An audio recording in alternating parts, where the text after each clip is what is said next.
Hey, y'all, welcome to a special edition of the Common Good Podcast. It's a Friday edition. I get to talk with Minnesota State Senate candidate Simon Trautmann, and I am thrilled about this. Good to see you, buddy. It's great to be here. Great to be seen. Simon, it's possible that on the podcast that I have run, you've been the most frequent guest. I was thinking about that today. Do I qualify friend of the show status? For sure, friend of the show status. So thank you. Thanks for being on this. I mean, you've been on before you were an elected official. You were on, I think, when you were a member of the Richfield, Minnesota City Council. Yeah. And now you're on as a candidate for the Minnesota State Senate, District 51. We are. Thanks for having me on, and thanks for all the righteousness you managed to get up to across the country, encouraging people to vote for the common good. Well, you bet. Hey, and you're one of our common good candidates. Oftentimes, Rob Ryerson has the privilege of doing these conversations with our candidates. I'm glad to be talking to you today. All right, Simon, what pushed you to think? Rob's okay. Rob's okay, but I'm glad to talk to you. I'm glad to be the understudy. I'm glad to be the fill-in. You know, the Broadway second act when the stars have to take a break. I'm glad to fill that spot. All right, buddy. What got you thinking that being in the Minnesota State Senate was going to be the best way for you to contribute to the goodness that you do? You're a person of deep conviction and faith. You work a lot in immigrant communities in Minnesota. You're a lawyer. You've been a member of the city council. What brought you to the place where being in the state Senate is how you know you're going to be useful? Well, thanks for having me on, and it's been one of the great privileges of my life to represent a neighborhood that I grew up in our Senate district. And after serving for 2 terms in our Senate district, I was also really excited to step away and not run for re-election. And we had a great city council member in that seat. He's doing great work. And in 2025, personally, I had a great experience spending time with my family. Really proud of the attorneys I get to work with. For the last 13 years, we've built a law firm with now about a dozen lawyers, committed to the radical proposition that legal professionals can be happy and healthy. We try to create a counterculture that humanizes people in the practice of law. And we work with everybody, but primarily we serve Black, Latino, first-generation immigrant business owners, entrepreneurs. Great joy of my life to do this work with the people I get to do it with. Simultaneously, we had an election. I'm not sure if you noticed in 2024, in 2025, and I did notice something. Yeah. You did notice that, and the person that we elected promised a mass deportation event. Yeah. That we have not seen on the scale of the Trail of Tears. And so as he continued to talk about that, I continued to be alarmed, and I continued to have conversations with people. And then when we saw north of $170 billion earmarked for ICE and earmarked for Homeland Security, there are only so many things you can do with $170 billion more money than we've sent to the Ukraine, and they all look like building a domestic army. Yeah. And so I am shocked but not surprised by any of the horrific things that we've seen in our country and in our state and in our communities. And people ask why I'm running for office. You know, I joke, I say, well, I have too much time and not enough pain in my life. But that's a great line. Hey, Simon, you've been deeply connected in the Somali community here in Minnesota, in the Twin Cities. You've visited Somalia yourself. You have friends. You're deeply embedded. The federal government thought that the people of Minnesota would turn against the Somali community when they initiated a number of slanderous accusations about our community here, when they attacked ICE. There was the belief that the people of Minnesota would choose sides and would want to drive out the immigrant populations. The opposite has happened. What can you tell people who don't know, and the only thing they hear about the Somali community is what they hear from news reports or accusations or the current president? What's important for people around the country to know about the good people of Minnesota, including our Somali community? Well, one thing that's really important to know is that nearly every Somali Minnesotan is a citizen, and and not just somebody with immigration status. There are virtually no Somali people that are here without status. There's Why a is small that? How is percentage. what's the structure that allowed for that to happen? Well, Somali immigrants came in significant numbers back in the 90s. Hmm. So now you fast forward 30 years, and the majority of Somali citizens here in the Twin Cities were actually born here Yep. in Minnesota. Um, and um, and folks that weren't born here are majority citizens, and then there's a small percentage that have status. And status is just like they came here legally. They Hmm. they have a recognized immigration status, and then there's some like very small digit percentage that don't have status. And so I tell folks, when you send thousands of masked gunmen to Somali cultural Hmm. malls and you start demanding papers from people, they would actually find more undocumented immigrants at the Mall of America Wow. than going to places like locally people will know the Carmel Mall or the 24 Mall. So there's not so you have to ask the question, what is the federal government looking Yeah. for if they're not actually looking for people without status? Because if you had to pick a group of people without Right. status, you would not pick a group that disproportionately not just has status, but disproportionately are citizens Yeah. of the United States. And for folks that maybe aren't as familiar, there's something that's emerged in this last year called a Kavanaugh stop, named after Justice Kavanaugh, who wrote an opinion that said, Hmm. you might be able to consider the race or ethnic identity of somebody when deciding whether or not you could search, you could hold them, detain them, search them. And so now, the Supreme Court, sneezes, and people of color in America catch pneumonia Yeah. because now police and federal agencies are interpreting that in maximalist and really perverse ways. So that if you look a certain way, you have less rights and you're compelled to carry things like passports. So we're a Latino family. I'm very light skinned, obviously. So we have conversations in our home. Who who is who is white enough to not need to carry a passport in our family? And the consensus is I'm white enough. My wife is not. Hmm. And so now we have liberty in our country that is not determined obviously by the content of my character. It's determined by literally the color of my skin. Yeah. You don't need to carry a passport if you look like me. You might need to carry a passport if you look like my wife. That is insane. It's perverse, but it's particularly manifested in a situation like Somali people, where you say, well, you look Somali, so now I have a right to demand your passport. Yeah. Where if you were actually looking at it, it's like, well, you look Somali, so you almost certainly are a citizen. Right. Are the facts on the ground? Yeah. That's the So even reality. even by this new perverse Kavanaugh standard, Hmm. Somalis should experience that sphere of Yeah. There you liberty go. that citizens experience. But that's of course not the case. Part of the calculus of the stated calculus of the Trump administration, J.D. Vance has made this point very clearly, is that they want to limit immigration in the United States because they believe that we are lacking social cohesion. This is the word they use in the United States. And Well, because of so much immigration, we are struggling with a nation to feel as if it's a nation. They have some fanciful idea about all this stuff. But this is literally their stated, I mean, they've said it repeatedly in so many places, why they want less immigrants and they want people to Doug, leave. What did people I learn think when they came to Minnesota?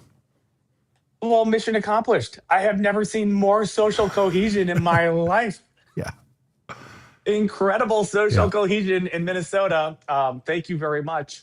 Where Black folks, Latino folks, Somali folks, white folks have all decided we are human folks, Yeah. and and and I just really, and you see this too.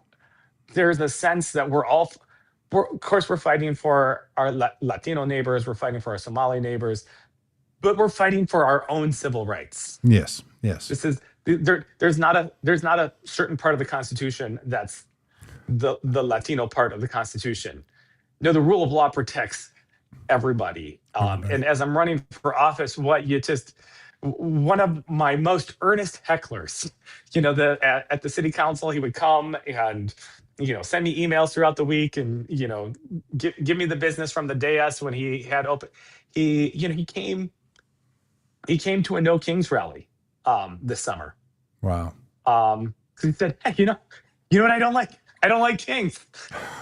I don't like I don't like kings, and I'm not for any of this." And so then I saw him again at a city council member, and he said, "I want you to know, um, I heard what you said about ICE and immigration, and I wholeheartedly support you. Hmm. I'm supporting you. I'm emailing everybody." And then he took video and he shared it with all his friends in a good Wow. way, not in Yeah. the There you go. not in the bad. And he He, came out and he came out and caucused for us. So for folks wow. that are around the country, we like Iowa, we have caucuses before primaries where we show up as a party and we say this is what we Mhm. want to talk about. These are the people we want to put forward. These are our platforms. And he showed up for the first time. He said, "Can I be an independent?" I said, "Yeah, you bet you could be an Mm. independent." And he caucused with us. Wow.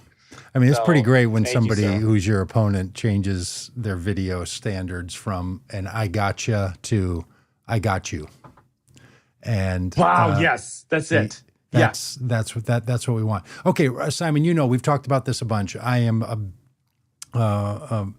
uncomfortably obsessed with helping people learn about the political system whenever they I have a love it. chance to hear from a candidate, because most of us just the process of politics is obviously complicated. Laws are complicated, Yeah. rules are complicated, Yep. all this. But even the people who represent all of us is something many people don't understand. I think I counted up one time, maybe I have 37 people, if that could be possible, for whom I'm counted as one of their constituents. Between city council members and That's right. people at the county level and people at the federal level and people at the state level. Like, there's a lot of people for whom I am their constituent. I've And rarely for, and met for the any of local them. folks, there's a thing called the Met Council, which is like a super county. That's another layer, Another even layer. in So I've between got a the bunch of people. county.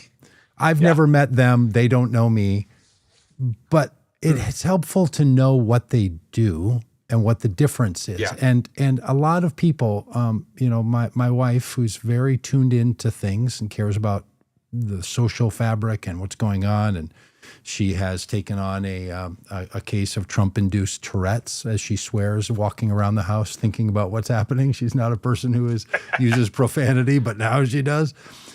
Super tied in. My friend who was running for Congress, she said, "What's he running for?" And I said, "Oh, he's running for Congress." And she goes, "Like the one that goes to Washington, D.C.?" Now, she's not an Yeah. uninformed person, but the complications are really hard Yeah. to wrap your mind around. So someone will see Minnesota State Senate. Yes. Tell us what a Senate representative does at a state level as compared to the senators at the federal level, and just give a little picture of why this role is important, what you can accomplish as a state senator, Yeah. and sort of what you can't. And as you're doing that, you can even tell us about the things you have on your website, like you care about universal primary care and you care about a fully funded Hey, education in Minnesota, Minnesotans being protected from government abuse and that kind of thing. So you can talk about any of that you want. look at But that. as you do, just give This us a is a little great picture. graphic here. Thanks for putting that Yeah, up. I got that right off your website. So whoever did that, Hey, thanks to fantastic. them. All right. So tell us, what is the state senator doing, and what's the role and what's the function that you're going to be in when you win this election, when you win the So primary and you win this election? there are two big things that electeds do, particularly senators, legislators. You set a budget and you establish the rules for your part of the government. Hmm. and then you do constituent services. And so I would tell folks, and when I became a council member, I tell folks I'm the customer service representative for the government for 10,000 of my neighbors. And now I'm Hmm. aspiring to be the customer service representative for the government for 100,000 of my neighbors. Okay. And that really, it's hard to underestimate how important, how powerful that role is. Because, like you said, people are like, Congress, is that in Washington, D.C.? I don't know.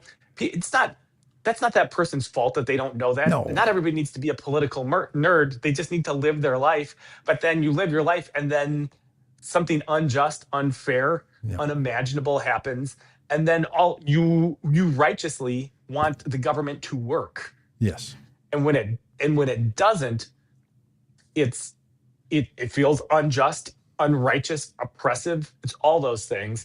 And so as an elected, we give people power, and you can use that power in any number of Mm. ways. One of the best things you can do as an elected is to recognize, identify your power, and use it for the benefit of your constituents, which may be being something as simple as, oh, you did not understand this, let me explain it, and let me point you in this direction. Or, you are stuck here, and so it's a letter, it's a call, or it's, this is not power enough for me, we need to gather more power to fight for the Mm. whatever this constituent issue is. And so I love doing that. Would be honored to do that again. Then the other big piece is budget, and what will Mm. the laws be, and the difference between the Senate and the House of Representatives, or the State House, is that almost as every election cycle, a state house rep or a Congress member is going to be running, where a senator runs less often. And the goal and the hope and the expectation is that this will be a more deliberative body, Okay. and you will have more opportunity to look beyond the next election cycle, to look for the long-term best interest for our state. What does a Minnesota state senator not do that you are running into people thinking, hey, when you get into office, what kinds of things do you hear them say? Well, right now in Minnesota, we've had an invasion of thousands of masked gunmen, Hmm. that are using the color of law to do things like break car windows without warrants, break into homes without warrants, seize people with valid work permits and green cards, and incarcerate them, with no immediate date when they would be released. So when you talk to people in our community and you say, what can we do? What's top of mind for you? The number one answer universally is, get ICE the hell out of our community. Okay. And so as a state senator, there are things we can do. There are things that we can't do. There are things that we can do, like we can set policy that requires our local police to identify federal agents and people that would purport to be federal agents, Hmm. and clarifying what identifying means. Because if you see somebody with a Velcro patch that says ICE or immigration police, anybody can buy that on Amazon. Yeah. And of course, tragically, in our state, people have impersonated police, Yeah. and they've murdered political leaders. Yes. They've Yeah. shot one of our senators. They killed our Speaker Emeritus, Melissa Hortman. And so, A person who was the disguised as a police officer came to their door who and was did the that. police Yeah. officer? That's right. That's exactly right. So part of being just like a lawyer, you have to work within the law, and you have to be creative to solve problems. As Hmm. a legislator, we have to work within our law and say, if those agents that killed our citizens, in January, would have had to have presented their identification Yeah. to other law enforcement moments before they had those altercations, but could we have saved lives? I don't know. I hope so. Mhm. I think Yeah. people who are told they have absolute immunity and functional anonymity. We see this on social media. When people think Mhm. nobody will ever know who I am, Yeah. they tend to speak differently than they do to people that they know in their neighborhood. Yeah. Or if they think no one's going to read their emails and they send one to Jeffrey Epstein, they tend to write different Or things than when they. or that. Or Or that for that. everybody who said, just like everybody else, I searched to see if my name was in the Jeffrey email list. I'm sure you and I did not search our No, no, names. I didn't. I didn't check. No, That's right. I don't think Barack Obama checked. I don't think Joe That's Biden right. checked. There are a lot of people who didn't have to check, and there's a small A group lot of of people did people, not have to check. a, That's right. lot of people who did. Okay, what one other thing that a lawmaker does is they get to make laws. Yeah. Do you have any laws in mind when you are sworn in January of next year? Do you have an idea for you know, state Senate bill Yeah. number, S-47 is going to have Simon Yeah. Well, Trautmann we have great. Cordova's name on what bill? What you Well, got in mind?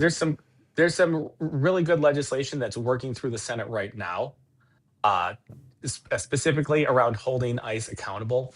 Okay. And we have Senator Fate and our Senate President, Senator Champion, They're championing a bill to make it possible for citizens and folks like the ACLU to be able to sue, Hmm. to have their civil rights protected. I mean, Hmm. it's a relatively non-controversial bill to say if your constitutional rights are violated, you should have a mechanism and a means to redress that. You would think that would not be very controversial, and I Yeah. think we will get some bipartisan support for that. But Great. you may or may not be surprised to learn that that's a controversial statement to make in 2026. So there are Great. bills like that I hope will pass, but because we have divided government right now, getting that through the House is going to be hard. So if that's not the case, this is why elections matter. We need to be able to pass legislation that gives people confidence that when the government acts, we can hold ourselves accountable. Also, there's an administrator who, and I'm sure it's not unique to them, who said, the best time to plant a tree is 40 years ago, and the second best time is today. Oh, The come on. time That's a for great quote. Who's that from? uh, Neil Rich is pastor in Bloomington said that, and I just thought, boy, that's great. And I Wow. thought, the time for universal health care was 40 years ago. The second best time, Doug, to have universal health care When? is today. It's 25 today, years, Doug. 25 years ago, Yeah, that's right. 39 years And ago, and 38 years ago, 30. No, I get the point. no, I'm going to there. I steal that. mean, I'm there are a just lot going of to change the there. dates and then make it mine. Yeah. There are a lot of things that are broken. About a month ago, there was a health insurance company that um, had denied life-saving medication to a late-stage cancer patient.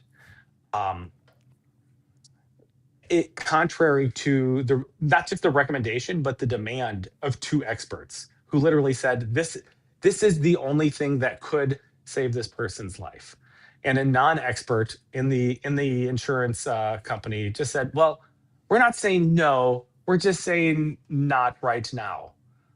Let's circle back in 6 months. Why don't you Good try Lord. this cheaper medication? And so we had the Good golly. privilege of explaining very clearly and explicitly that this was administrative homicide, Wow.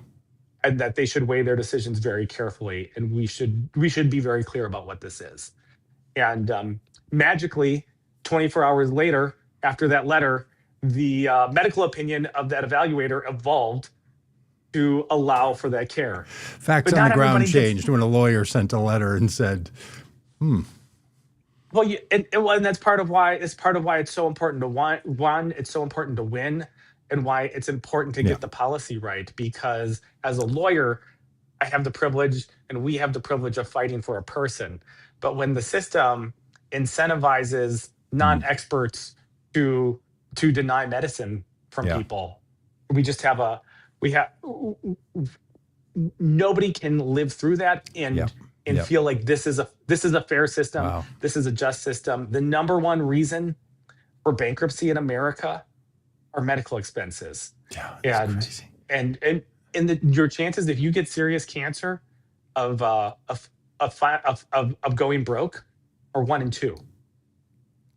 You should not Being sick should not be a Yeah, life ending, a financially ending event. for you. If there was a time to share the risk, this is the time. And so I think a lot of people can buy into that, but then the question is how do we do that, and where do Yep. we start? Okay, so And where we can what start. are your thoughts on that? Are you in the camp of get insurance to everyone, or are you in the camp of change the delivery system so that it's not built around a money making insurance system?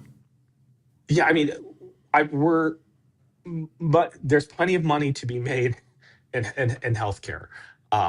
Insurance is fundamentally broken.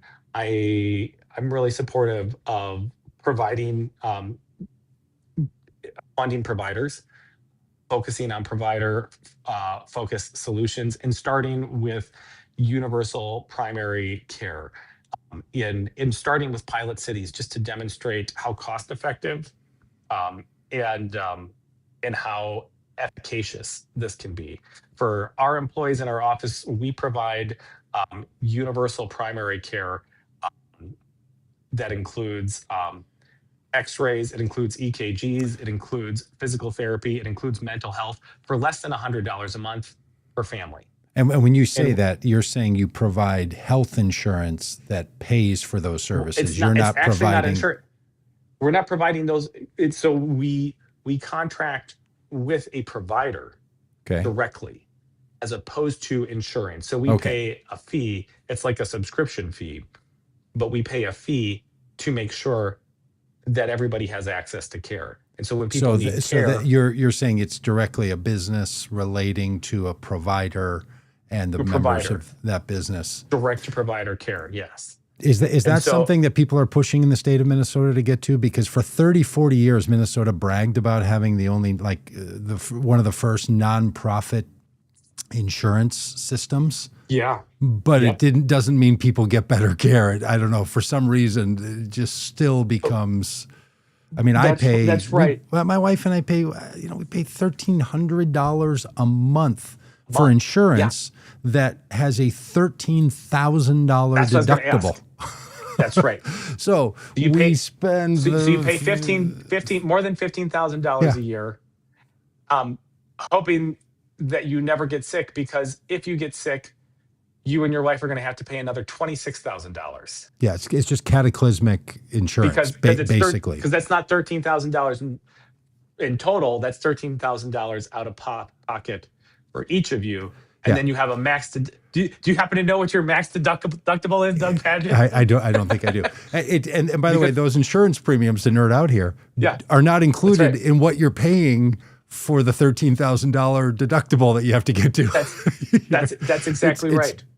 so when I hear people say we just need to give health insurance to everybody, No. it's like that I don't know when anyone thought that was a good idea. Obamacare is extremely frustrating to people like me because it Yep. expanded health insurance care and didn't change the healthcare delivery system. And I'm not even yet talking about preventative care versus. That's right. I'm just talking about sick care. Just That's that right. would be fine at this point. Just get to a That's right. sick care that's not absolutely bonkers without structure. Do you think Minnesota That's can change any of that? Is something you think you could do when you're elected? well.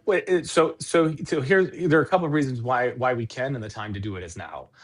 We spend about $9 billion a year in Minnesota on primary care, and we spend a good portion on that, just like you described, in all the premiums that we pay, and then we get the privilege of paying for it a second time when we actually get sick, and because not many of us use $13,000 a year in primary care. Right, which is their premiums. Yeah, Which are the well, that's well 15,000. Well, you told me that it's actually yeah. it's Oh, close I to see what you're saying. The $15,000 a deductible. year. I never reach my deductible. Yeah, no, I don't. Yes, you never reach your deductible, No. so you spend close to $15,000 a year, as a great Yep. example for you and your wife. That 15K comes right off the top, and then you Hmm. actually get sick, and you got to ask the Yes. same question: Do I? And we know that 1 in 2 Minnesotans doesn't actually have, and will struggle to find $500 Yes. to cover a medical emergency. Yes. So how perverse is it to take $15,000 a year away from working people? Wow. and then say, boy, I hope you don't ever get sick and you don't actually need to use care, because guess what? Insurance doesn't actually cover Yes. any of the care you're going to need this year. Um, but if you do have cancer or something, God Yes. forbid, something catastrophic like that, now your insurance is going to go up to $30,000 a year. Yep. And you just got to hope that none of your loved ones get sick, and then you still are at the whims of an insurer saying, well, we're not gonna provide care for that. So this is what we could do. Instead of taking that $8 billion a year, asking people to pay once and then pay twice, Yeah. we can fund providers to provide care when Wow. care is needed. And so I give this example Who's that who's I doing that? was And can people like me buy into that rather than the system I'm in? actually people like you, because it's available to small business owners like you. We use Nice Healthcare, and Nice Healthcare. I All was right. roughhousing Okay. with my boys in August, and I I chipped a bone in my pinky toe, and fractured a little corner of it. Was limping around, and said, "Boy, I should probably get it checked out." That little I made piggy an went wee appointment. wee wee all the way home. I made a little appointment on my phone. The next morning, or Monday morning, in my bed, took a picture of my phone. This is what's happening with my foot. And they said, oh, we'd really like to take a look at that. So later that day, they sent a nurse practitioner to my conference room, inspected my foot, and they said, well, we'd really like to get this x-rayed. Sent an x-ray machine to my living room, What? took a picture, took an x-ray of my foot in my living room, and they said, oh, yep, it's broke, but it's chipped, it's so small, you don't need a splint. There's not really, just like, don't run any marathons, it'll heal. But if I would have needed physical therapy, they could have provided physical therapy. Uh, Also, all that Okay. would have been Well, provided. I And want that. this is you're gonna get it. This is not meant to be a commercial, No, but turned into but one. It's pretty good. It's better than those other it's bad it's podcasts so where they well. actually do commercials. It's called Well, Nice but Healthcare. it's called Nice Healthcare. It's a local entrepreneur here that I've known for many years. And so when I started to think Oh, about, well, this might be an opportunity in a moment to run for Senate, I'm like, well, what would it cost for the state to be in the position to provide this care, which I consider luxury care, but I know that we provide it for ourselves and we provide it for our employees at a fraction of the cost of what it would cost amazing. if we had a third party insurer providing that care. Okay. And these are in this world of partisanship, these are actually really bipartisan solutions. Yeah. Yeah. I've not Great. met I've not met a Republican that said, um, you know, I love Blockbuster so much. That's how I want to get my health care. I just want to get up. I want to go. I want to go. I want to return my DVDs, when there's a Netflix option where you can pay a subscription, and when you want to watch a movie, you watch a movie. I Yeah. think everybody who has kids said, would you rather take your child, into a pediatric? Which is not to say there are never moments Of when course. there are always exceptions for which you would you need specialized care. You need to be present. You need to be present for physical therapy. This is not to Yeah. dismiss any of that, Of but to course. say, for every rural senior citizen who is not likely to support my politics, but they know when clinics are closing and Yep. hospitals are closing, and they know that they have to drive an hour and a half to get Mm. care, to say, you you don't have to be wise, smart, or be born in the right place to deserve and have access to medical care. Yeah. I was looking up a meme there while you were talking that I had remembered, and it reads this: imagine paying for Netflix every month and then paying again every time you watch a movie. And then you get a final bill later because the director didn't sign with Netflix. So you have to pay him directly.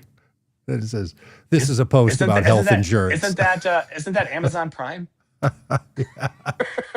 Yeah, I mean, like it's insanity. Okay, well, thank you for your creativity about that. Hey, we had talked yesterday about something else I think would be really great for people to hear, and that's a story about how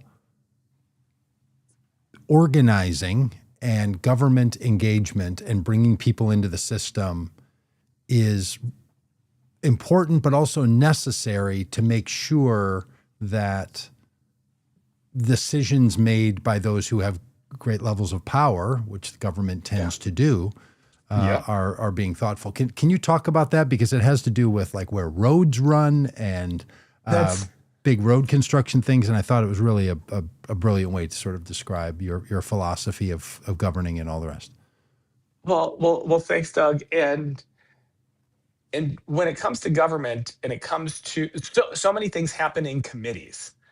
And if you ask an average person, how would you like to spend, like 2,000 hours in the next 4 years sitting in committees? Not too many people would say, please sign me up, sir. Can I have some more? Yeah.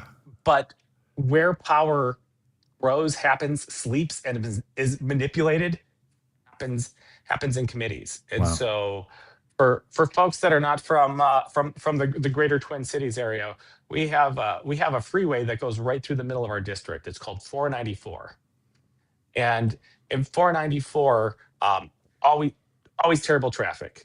And so the Minnesota Department of Transportation has a mission, and that mission is to make traffic better on that freeway. And so they can be very aggressive and very muscular, pushing especially smaller cities to accommodate what they might call the greater good.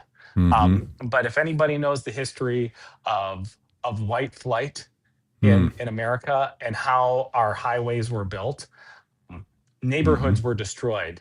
And disproportionately, they were Black and brown neighborhoods. Here in Minnesota, that's the Rondo neighborhood, that's the Phillips neighborhood, that still economically suffer today because of what the federal highway system and the state highway system did when they displaced and tore up those communities.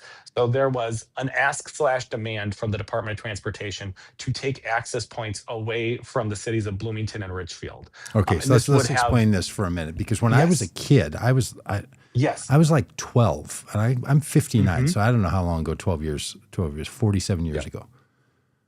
I remember my dad saying, while we're driving on 494 by Penn Avenue, like, hey, there's big plans for them to really widen and expand this highway. Yes. Now I'm an old man, older than my father was when he told me that, and they're finally doing it. Like, they have been coming at this thing for decades. Like, this really is the plan 40 years ago to build, to plant a tree. And they've been coming at this thing. So for a long time, they really got their mindset on what they were going to do.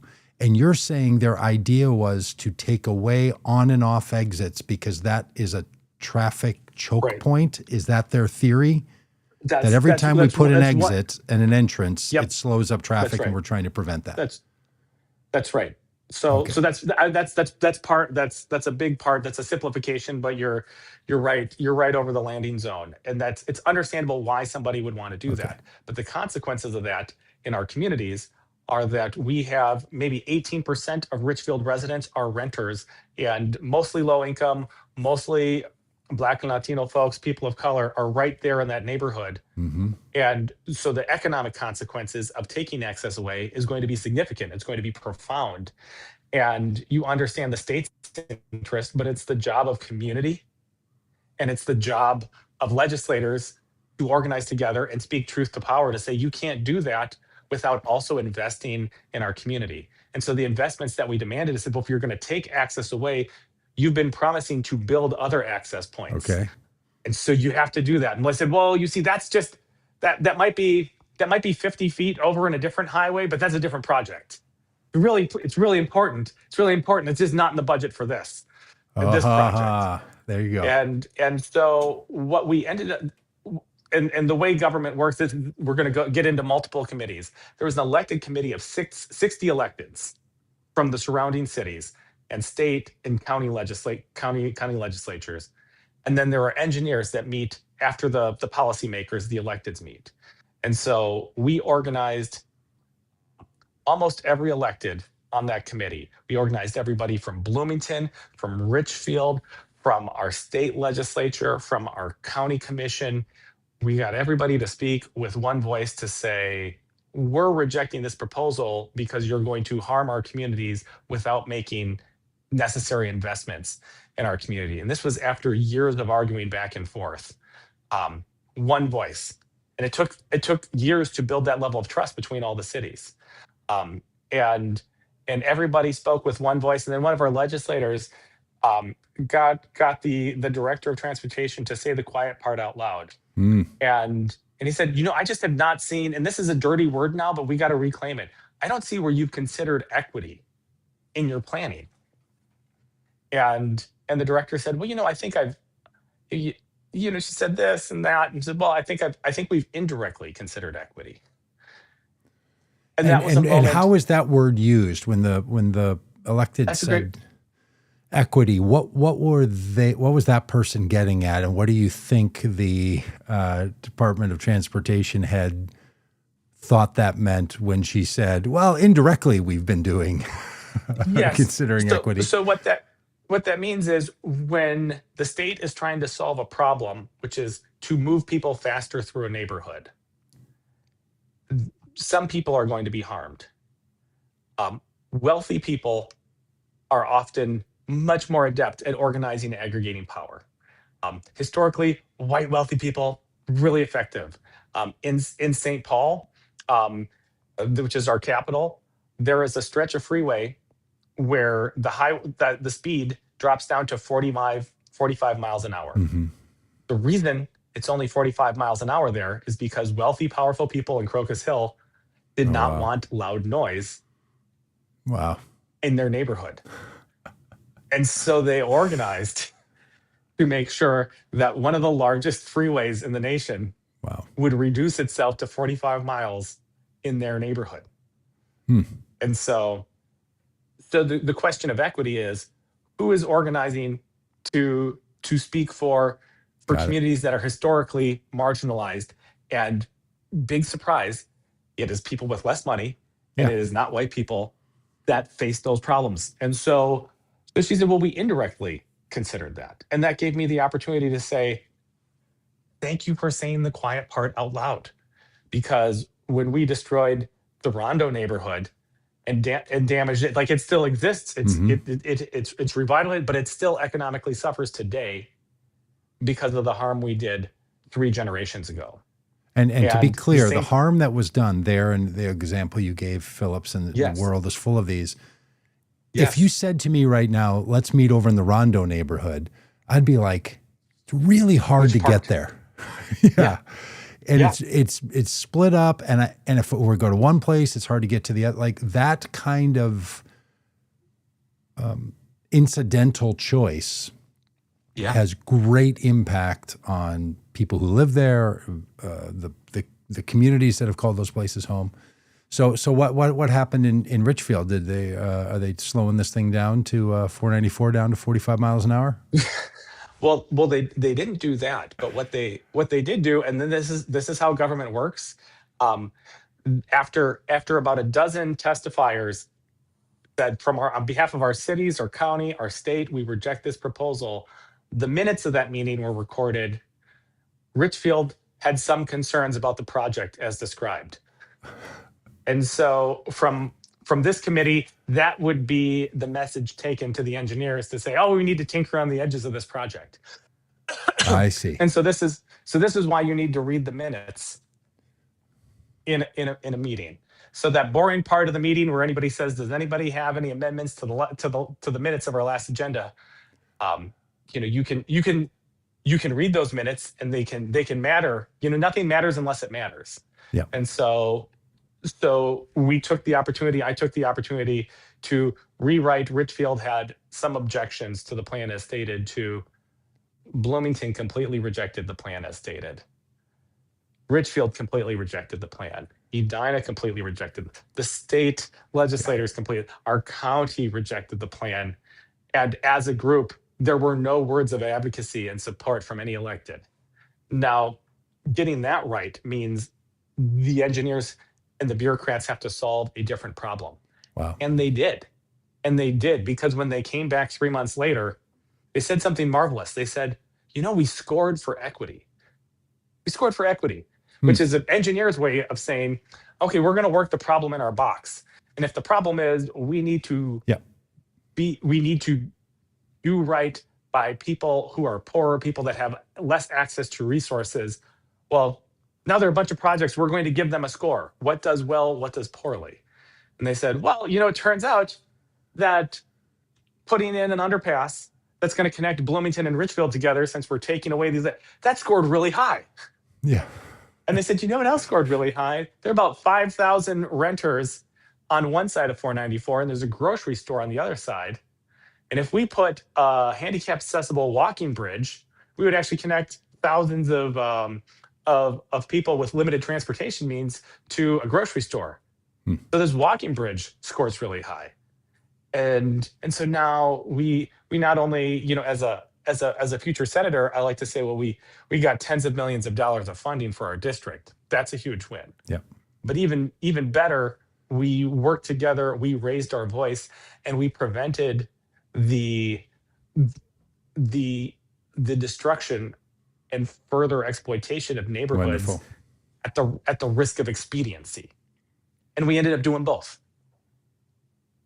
Hey, when's that project ever going to get done? I'm so tired of sitting in traffic over there at 494 and Penn Avenue. Former council member and future state senator. That's right. Well, what are you going to do to get these roads fixed? That's a great question for honestly. Our current when is that member. thing going to be done? Because that thing is. I want to say we probably have 18 more months. Yeah. Yes. So it's a big project, and nothing shocks me more, Doug, than the cost of roads. Okay, talk about that. How much do roads cost? Whatever you think, you have to multiply it. Okay. But what you see is asphalt, and you're like, I have a driveway. I can redo my driveway. It's so many thousands of dollars. The road's just a big driveway. Why? What's going on? Yeah. But there's so much, and then when you talk about a freeway, the literal rivers of clean and gray water that are running underneath that freeway constantly. Wow. All the infrastructure surrounding that, and then everything you need to do to redirect everything that's happening for any length of time while you rebuild it is extraordinary. And then you model and buy, and you create proposals based on one price. And then let's say, for example, somebody on a whim slaps 15% tariffs on everything, to prove a point. And then all the work you've done now needs to be completely redone. And so that it's a complicated process. I have an immense amount of respect for engineers that do that work. I'm not an engineer, so I can only appreciate from a distance how complicated and what that work is, and why people would want to say, we're going to do everything we can to just fix this because Doug's dad just wants to get from Hopkins to the airport. Yeah. In 1978, he was frustrated with Highway 494. That's right. He'd been long dead, and his son may not make it till the end of the construction on 494. Hey, I hope so. The biggest failed notion in American construction history, a U.S.-Mexico border wall, that nonsense. Yeah. $25 to $33 million per mile. Yeah. $25 to $33 million per mile. So that's just a crappy 25-foot border wall. That's just like the thing they put on the side of the highway to keep the sound out. It's just that. Part. How about this, Doug? $1 billion a day to bomb a country that is not an immediate existential threat to the United States of America. $1 billion a day just to break things. That means if we could cut this war 10 days short, Minnesota could provide free primary care for every Minnesotan for the next decade. 10 days of war. If they just don't put in an order to replace those weapons that they blew up in Iran. Yeah. So we're $1 billion a day. Yeah. $1 billion a day. That's right. Yeah. I mean, this is a thing that people don't recognize, and what you'll be taking on when you're a state senator is the scope of money. I mean, people talk about it like, financiers and economists where they use symbols to not have to say millions and billions. They say 1B and 2B and 1M and 10M because the numbers almost feel impossible to recognize and to consider how much goes into it. And it's really not all waste. I mean, I know people, and we did this whole stupid Doge thing, and people thought that Doge were going to come in and find all the waste. If you run any project and you run 8 to 10, 12% excess waste, that's in the ballpark. Every budget's somewhere in that. Like, you're never going to squeeze that out. You don't save $1 trillion by getting rid of waste. You don't have billions of dollars in He certainly fraud. didn't. Yeah. He certainly did not. Things cost money. Things cost money at the same token. You'll never catch me saying, as a business owner, well, fraud's not something you need to worry about, or abuse is not something to worry about, or we can't do this better. It's absolutely we can. What you don't want to do is just trust a billionaire with no competency with all our most sensitive data. And when he says, I know what fraud looks like, it looks like anything I disagree with. Yes. That's what I mean. But even so, like, if you have you start getting into fraud and waste, and you're talking about a percentage. You're not talking about the whole thing. So these folks, in order to deal with a cut on the hand, they cut off the arm, and it's just foolhardy. Simon, thanks for running for office. I don't think he cut off the hand. I think he just cut off the gold bracelet, stuck it in his pocket, and he said, "We'll use that for later." Probably right. Just looted. Hey, thanks for running for office. Where are you in the process? Obviously, the election will be in November. November 3rd. The election's in November. The primary is August 11th. And coming up here in a little less than a month is our party convention. So we have caucuses like they do in Iowa. And we had that caucus last month. And then in a month, we're going to have a convention where the parties will make a decision. And then there may or may not be a primary. How many people are foolishly thinking they should run against you in the primary at this point? We have one opponent. All the best to that person. Oh, absolutely. Simon, I look forward to you remembering us when you are gavelled in, and we will be coming back to you and holding you accountable for all the common good pledges that you've made, and we know you expect and demand that kind of accountability. So we'll be there with you. We do. Thanks so much, friend. It's good to see you. Okay. Anything else you want to say? I put the website up. I think I had it on there. Simon for 51. That's the state. That's it. That's us. Okay. Anything else you want to tell the good people? I just want to tell everybody that Vote Common Good is accomplishing so much around the country by provoking righteous conversations where people have to decide what is the common good and vote accordingly, which is to stop fascism, think about their neighbor, and vote accordingly. So God bless you guys, and we're really proud to be connected with Vote Common Good. This podcast has given me a new goal. The real Bob Basher wrote on YouTube, I took 10 minutes to tell this is a freaking liberal channel, and then some barf emojis. We're gonna work to drive that down to 8 minutes. We're gonna work really hard. Nothing hurts more than 10 minutes. It took 10 minutes. It took 10 minutes. You used the word equity. Oh my gosh! What took so long, brother? No, we love all our neighbors, which includes whatever. I didn't catch the barf emoji guy. We love you too. We will try. We can do better. We'll do fast. We'll do it faster. We can do better. Hey, what's a good day to subscribe to the Vote Common Good YouTube channel? 40 years ago. What's the second best day? That's right. Second best time. Today, right now. Like and subscribe. Right. I got to get that right. Yeah, today, right now is the right time. Okay, buddy. Thanks. We'll talk to you all later. Yeah.